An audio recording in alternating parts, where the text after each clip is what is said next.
Kisah syahidnya Anas bin Nadr radhiyallahu anhu. Anas bin Nadr anhu adalah seorang sahabat Nabi yang tidak dapat ikut serta dalam perang Badar. Dia sangat menyesal karena tidak menyertai perang yang sangat bersejarah itu.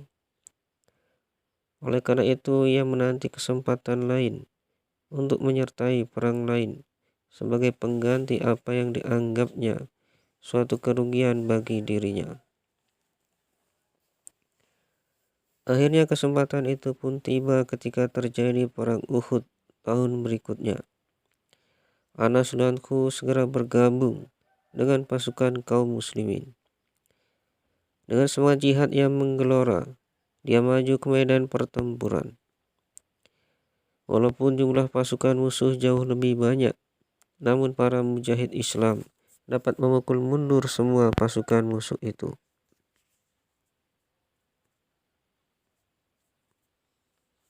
Pada mulanya kaum muslimin memperoleh kemenangan dan dapat memukul mundur pasukan musuh.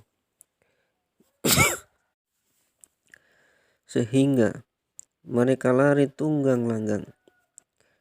Melihat keadaan musuh yang berlarian dikejar pasukan kaum muslimin, sebagian besar pasukan pemanah yang telah dibentuk oleh Rasulullah SAW tetap siaga di atas bukit, lari meninggalkan tempat mereka dan berebut ghanimah harta rampasan yang ditinggalkan oleh pasukan kafir Quraisy.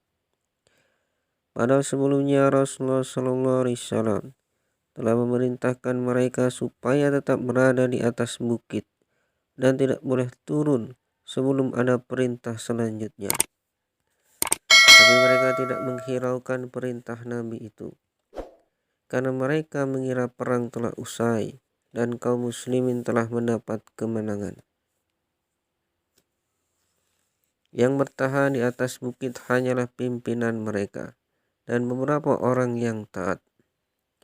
Ketika musuh melihat pasukan pemanah kaum muslimin telah meninggalkan bukit itu, mereka kemudian mengerahkan pasukannya untuk menyerbu dan membunuh pasukan pemanah kaum muslimin yang masih bertahan di atas bukit dan melancarkan serangan balas kepada tentara muslimin. Tentara muslimin lainnya dari belakang ketika mereka sedang asyik mengumpulkan harta rampasan. Pasukan kaum muslimin tidak menduga akan mendapat serangan mendadak seperti itu dan terkepung oleh musuh dari dua arah. Dalam keadaan panik seperti itulah, Anas danku melihat Sa'ad bin Mu'adz danku sedang berjalan di depannya. Dia berteriak sambil berkata, "Hai Sa'ad, engkau akan pergi kemana? Demi Allah, saya mencium harum surga dari balik bukit Uhud." Setelah berkata demikian, ia segera menyerang musuh dan melawan mereka sekuat tenaga hingga gugur sebagai syahid. Ketika badannya yang berlumuran darah itu diperiksa, maka ditemukan lebih dari 80 luka akibat tebasan pedang dan panah, sehingga tidak ada yang dapat mengenali jenazahnya kecuali saudara perempuannya sendiri setelah melihat jari tangannya.